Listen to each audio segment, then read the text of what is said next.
Alors, petit débrief du matin, comme d'habitude. Alors, je suis parti il n'y a pas très longtemps du refuge de Bassiès qui est juste derrière moi. Alors, je ne sais pas si on peut le voir. Oui, si on peut le voir. Vous allez le voir derrière moi. Alors, ouais, je pense que vous devez le voir. Enfin, moi, je vois pas bien sur le. Ok. Bon, enfin, de toute façon, je l'ai filmé hier. Franchement, c'est un petit coin qui était vraiment extrêmement sympathique. Alors, pour moi, hier, ça a été une très petite étape de 13 km. Je suis arrivé assez tôt. Je suis arrivé vers 11h30. Je mets un petit peu moins de temps que ce qui était inscrit sur les panneaux. J'ai un petit peu moins filmé, c'est peut-être la raison, mais en général, ce qui est inscrit sur les panneaux, ça colle à peu près avec ce que je fais. Donc aujourd'hui, j'ai une étape assez longue, c'est le double de ce que j'ai fait hier. Mécaniquement, ça tient, les ampoules me font pas mal. Physiquement, j'ai l'impression que le rythme était bon hier. Je ne suis pas arrivé avec les douleurs de la veille. Bon, cela dit, j'ai fait 16 km la veille, mais malgré tout, j'ai l'impression que le corps se réadapte. Il y a toujours cette petite phase, comment dire, de remise en jambe qui est toujours un peu compliquée. Faut tout se remettre bien en place. Alors, avec le recul, j'ai un peu de regret parce que, alors même si le refuge Bassiès était super, j'ai pu me baigner dans les piscines locales. Enfin, quand je parle des piscines, c'est les piscines naturelles qui sont créées par les cascades, etc. L'eau est pas très froide. Donc c'était plutôt sympathique, j'en ai profité pour faire une lessive. Oui, donc je regrette parce que j'ai passé l'après-midi en fait alors une fois de plus à m'ennuyer. Alors encore une fois, parce que c'est des sentiments qui sont un peu étranges pour moi parce que c'est jamais le cas quand je suis chez moi. Enfin bref. Du coup, si j'avais su, je pense que j'aurais pu enquiller peut-être 6 à 7 km de plus. Et ça m'aurait fait une étape inférieure à 20 km pour aujourd'hui. Parce que là, ça va être assez challenging parce que je vais faire une branche. Alors si vous regardez le GR10, il fait une espèce de M qui est dirigé vers la droite. Je vais faire la première branche du M. Et ensuite je vais filer vers Ozat et puis une autre ville qui est juste à côté, dans laquelle je sais qu'il y a une épicerie qui va être ouverte. Et ça va être la dernière avant de partir dans le No Man's Land, où là je peux avoir jusqu'à 3 jours sans ravitaillement. Donc je vais essayer de charger mon sac pour avoir justement 3 jours de ravitaillement. Je pense que ça va être beaucoup de cabanes, sauf si je trouve des refuges. Comme d'habitude, je vais faire un peu les opportunistes. Donc aujourd'hui, il faut que je pisse du kilomètre. J'espère que physiquement ça va tenir. Alors si c'est comme hier, je suis pas trop inquiet. Je suis bien sur le chemin, oui c'est ça. Voilà. Que dire d'autre? Dans le refuge, il y avait pas mal de personnes. Alors, c'est toujours un peu problématique quand il y a trop de monde parce que dans les dortoirs, finalement c'est bondé et vous avez toujours un ou deux ronfleurs. Alors moi, dès lors que je commence à entendre quelqu'un qui ronfle, c'est un peu fini pour dormir. Hein.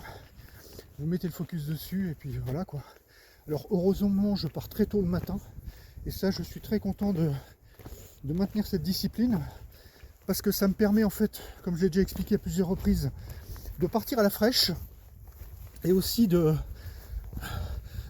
d'arriver un peu plus tôt sur ma cible et de passer éventuellement un peu de temps pour se laver tranquillement, pour laver ses fringues quand il y a besoin, pour éventuellement discuter avec les locaux, avoir plus d'informations sur les étapes à venir, etc. Donc je pense que c'est vraiment un très très bon plan. Et l'autre raison, et bien évidemment, c'est que là maintenant je commence à tomber dans des périodes un peu caniculaires. Et sincèrement, je me vois vraiment pas marcher l'après-midi, même si là je vais devoir le faire sous le cagnard. Enfin, pour moi, c'est extrêmement compliqué. Hein. Donc voilà. Donc là, par exemple, je pars, il est 6h du matin, c'est un peu plus tôt que ce que je fais d'habitude. Et il fait pas froid, il fait juste un peu frais. Donc je vois déjà ce que ça va donner dans la journée. C'est-à-dire que il va faire vraiment très chaud, c'est à peu près sûr. Donc ce que j'espère, c'est avoir fait tous les dénivelés positifs. Alors, je vais pas regarder, hein. Je pense qu'il ne va pas y en avoir beaucoup, mais avoir fait tous les dénivelés positifs, parce qu'en général, c'est quand vous partez des refuges que vous commencez par faire des dénivelés positifs. C'est ce qui vous pompe le plus de jus et qui vous fait le plus transpirer. Et puis pour que ensuite, si jamais le soleil commence à devenir un peu trop véhément, et bien que je sois dans les phases de descente, où là j'ai juste à contrôler la chute perpétuelle en avant.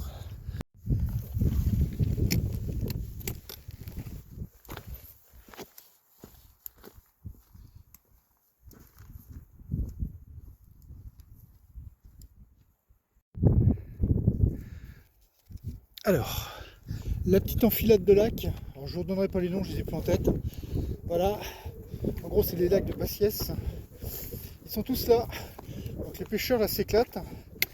Alors, a priori la logique ici, enfin je pense que ça doit être de plus en plus répandu, c'est de ne pas tuer les poissons, c'est-à-dire qu'il y a le droit de les pêcher mais faut les remettre à l'eau. Alors ça suppose, alors c'est les pêcheurs qui m'ont raconté ça, le chemin il est là, ça suppose qu'il faut avoir des hameçons un peu particuliers, qui abîment pas le poisson, etc. Donc finalement, parfois, la prise ne tient pas au bout. Mais bon, ils y trouvent leur compte. Et alors juste petit rebondissement par rapport à tout à l'heure quand je faisais mon petit débrief de la journée. Alors il m'arrive ce qui m'arrive à peu près une fois sur deux. Je marchais depuis peut-être 20 minutes, un quart d'heure. Et en fait, à un moment donné, je repose la caméra, je me dis tiens c'est bizarre, d'habitude j'ai des automatismes que je n'ai plus. Paf, les bâtons, j'avais oublié les bâtons. Donc je suis revenu. Alors ce qui est plutôt sympa, c'est que je me suis dit, du coup j'ai laissé mon sac sur place et je suis reparti.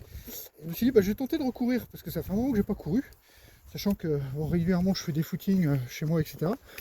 Bon finalement le dynamisme est resté là et j'ai vraiment retrouvé un réel plaisir.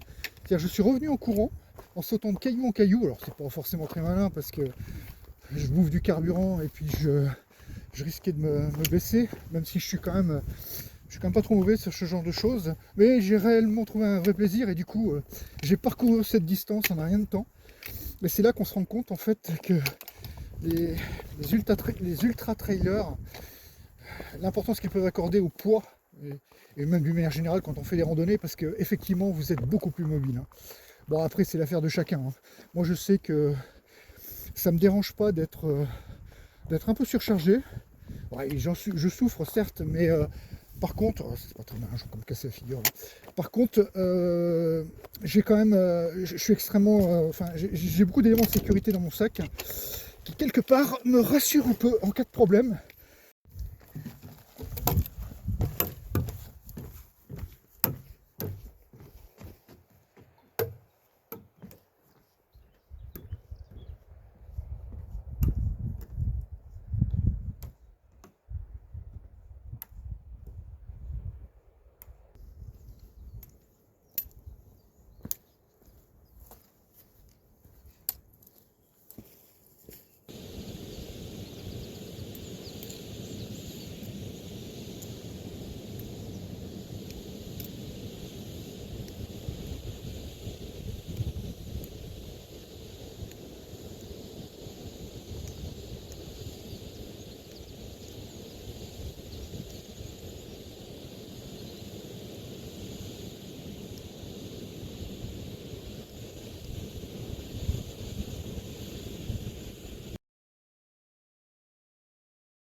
Putain, il est vraiment impressionnant ce pont. Je sais pas comment ils ont réussi à empiler leurs pierres, mais c'est fantastique. Hein. Oh, fantastique.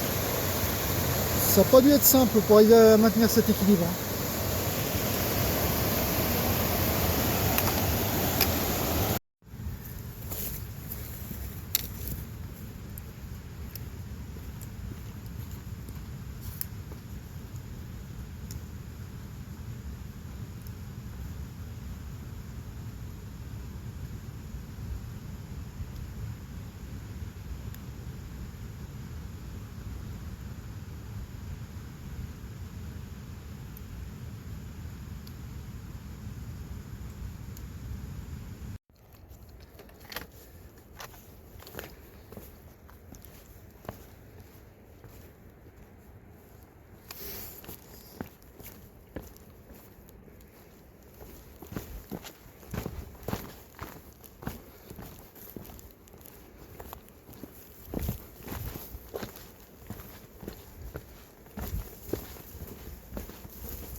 Alors voilà à quoi sert le barrage qu'on a vu tout là-haut. Donc il sert à créer une énergie potentielle à partir de l'eau. Et en fait, ensuite, toute cette eau est canalisée, est envoyée dans ces gros pipelines.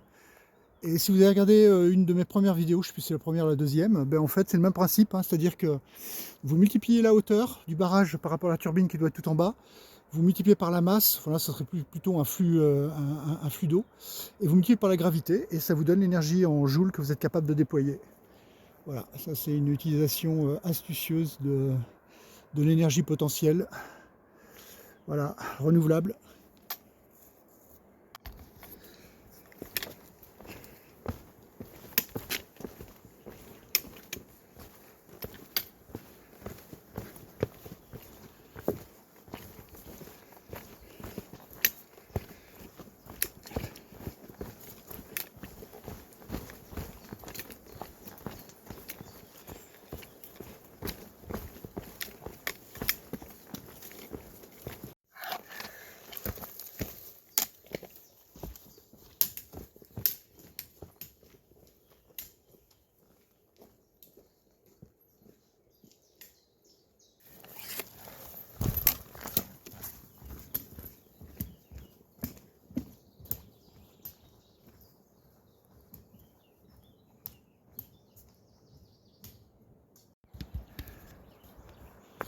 Donc là, je me dirige vers Marc-Méricou. Je suis en train de... Oh tiens, il y a un petit village là-bas. Ah, c'est sympa ça. Donc Marc-Méricou. Donc je suis en train de rentrer dans la première branche du M, couché sur la droite, là, sur le GR10. Donc j'ai croisé deux GR10 qui me donnent des infos assez intéressantes. À Méricou, a priori, je peux m'approvisionner. Donc du coup, je me pose la question de savoir si je vais aller à Ozat ou pas. Voilà, donc... alors après, ils m'ont donné le nom d'un autre refuge que j'ai noté, mais que j'ai pas en tête, là. Un refuge qui avait l'air d'être pas mal du tout. Je sais plus comment il s'appelle. Bon, enfin, je le retrouverai. Et le problème, c'est que il y a au moins 8 heures de marche. Ça risque de faire beaucoup. Alors là, c'est la première fois que je vois ça. Hein. J'ai un sentier qui est bitumé, donc ce qui fait que je peux marcher très vite. Donc finalement, j'améliore ma moyenne. Alors je vais voir un petit peu à Méricou ce que j'ai sur place, voir si j'ai assez pour pouvoir faire mon stock de provisions. Et si c'est le cas, je pense que je ferai sauter les étapes villes et je continuerai mon GR10 comme prévu, avec cet arrêt sur ce fameux refuge Bourrier ou quelque chose comme ça, je sais plus, enfin bref, un refuge voilà, qui apparemment est très bien noté. En tous les cas, on y mange très très bien, on est très très bien, les paysages sont superbes. En tous les cas, c'est pas les premiers que je rencontre qui me racontent la même chose par rapport à ce refuge là. Alors malheureusement j'ai oublié le nom, hein. Je citerai tout à l'heure dans la prochaine vidéo. Donc voilà un petit peu le type de paysage, enfin de sentier dans lequel je chemine depuis tout à l'heure. Donc inutile de dire que j'arrive à marcher vite. Donc je pense que j'avale les kilomètres assez vite. Alors, le refuge dont je parlais tout à l'heure, c'est Goulier. Hein. Ça m'est revenu sans vérifier. Ah, c'est marrant ça, tiens. Alors, ici petit village, on voit bien l'incursion dans la première patte du M que je suis en train de faire. Là, j'arrive par la gauche là. Et normalement, je devrais repasser par la droite, là. Je devrais revenir par la droite, si j'ai tout compris. Donc là, voilà, depuis tout à l'heure, c'est du petit sentier bitumé, comme ça. Alors tout à l'heure, j'ai dit, c'était la première fois que je voyais un sentier bitumé. Alors j'ai déjà vu, bien évidemment, j'ai déjà marché sur la route, etc. Mais pas dans le cadre d'un sentier GR10 à proprement parler, quoi. Les sentiers goudronnés, enfin les chemins goudronnés dans lesquels j'étais, c'est parce que les voitures c'était pour permettre aux voitures de passer, quoi. Là, une voiture ne peut pas passer. Alors, je sais pas trop pourquoi ils ont fait ça. Bon, cela dit, avec un 2 roues, on peut facilement circuler. Là, il y a zéro problème. VTT ou moto, ça passe sans problème. J'ai pas vu de difficulté particulière, si ce n'est pour faire un ou deux. Il y a deux ou trois petites entorses là pour pouvoir passer des petits murets, mais bon, rien de bien compliqué. Tiens, un relais téléphonique il est bien achalandé celui-ci. Enfin bref, ça n'a rien à voir. Ok, on continue. Ah tiens, le chemin goudronné, justement, je comprends pourquoi il était juste pour pouvoir faire la maintenance sur ces bébêtes là. Voilà, allez, on continue. Petite vue panoramique, rapidement. Je vais continuer à progresser à l'intérieur du M. Bon, je viens de rattraper la route, c'est le petit village de Marc. Bon, j'ai pas trouvé de quoi m'approvisionner ici, en fait j'avais surtout besoin de boire, quelque chose d'un peu sucré. On a un petit village de vacances, mais bon, je vais pas aller voir. Il y a un Monicou là qui est pas très loin, donc je vais pousser jusqu'à là-bas et a priori là-bas je devrais trouver de la pro. Allez, on continue. Alors là j'ai vu apparaître un café que j'avais déjà vu sur la carte Organic Map. C'est Café chez Nini. Alors je sais pas si c'est ouvert. Je vais tenter. L'idée ce serait juste éventuellement de boire. Mais bon, si c'est pas ouvert, de toute façon même dans tous les cas, il faut pas que je perde trop de temps. Parce que j'ai potentiellement une grande marche à faire. Et là ça me permettra un petit peu de me ravitailler.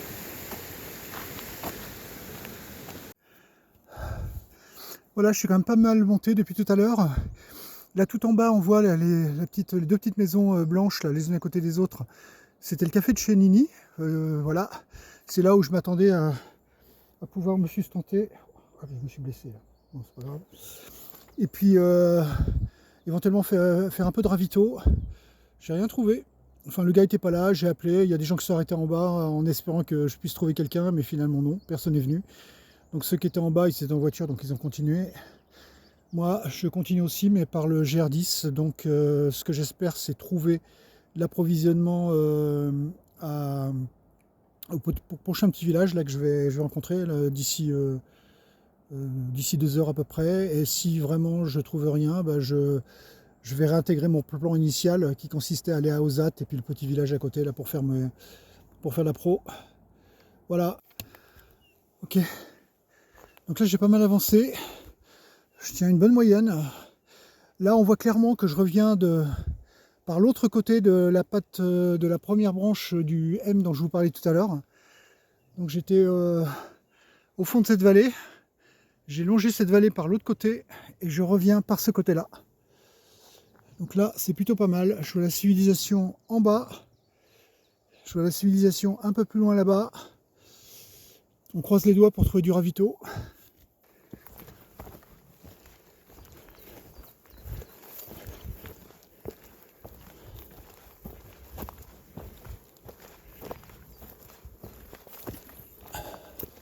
Le temps est magnifique. On ne peut pas espérer mieux en termes de randonnée. Et j'ai de la chance, là, la plupart du temps, je suis dans les sous-bois. Donc je suis protégé du soleil. Mais de toute façon, je ne suis pas inquiet parce que des sources d'eau, j'en ai vu à foison. Voilà. Donc sur cette étape-là, pour l'instant, zéro difficulté. Physiquement, j'ai eu une petite inquiétude parce que mon ampoule recommence à me faire mal. Et puis là, ça a l'air de s'estomper. Tiens, une cabane de berger. Comme je m'ennuie un peu sur ce chemin, voilà, j'ai voulu là-dedans. En termes de visuel, c'est quand même pas topissime. Alors, est-ce que c'est bien une cabane de berger, ça? Il faut que je fasse attention parce qu'il y a des orties et je suis en short. C'est déjà fait avoir. Ok. Alors, refuge de prunadière. Ok. On va voir. Alors, qu'est-ce qu'il y a là-dedans?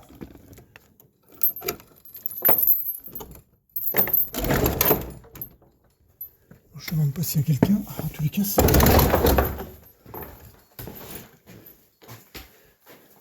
très sympa. Franchement, très sympa.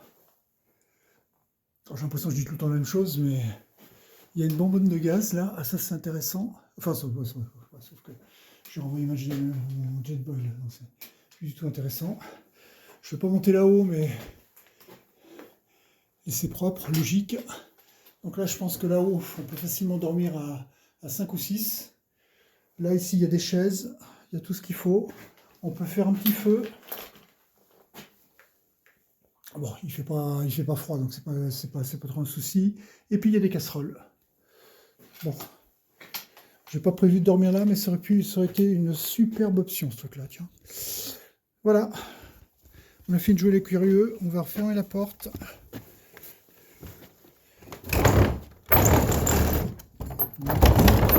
Bien entendu, c'est un peu rustique, hein.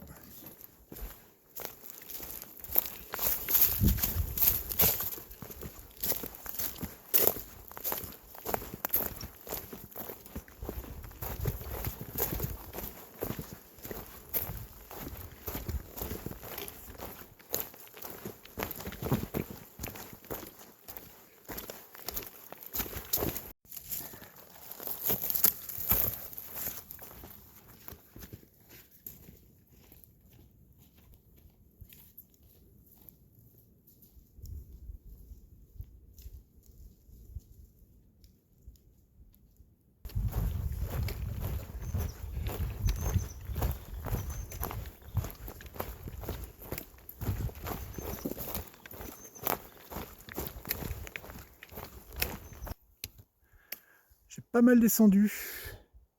Je me rapproche du petit village. Comme prévu, il fait une chaleur à mourir. J'ai de la chance. La plupart du temps, je suis là-dedans. Parce que là, j'aurais vraiment des grosses difficultés à avancer.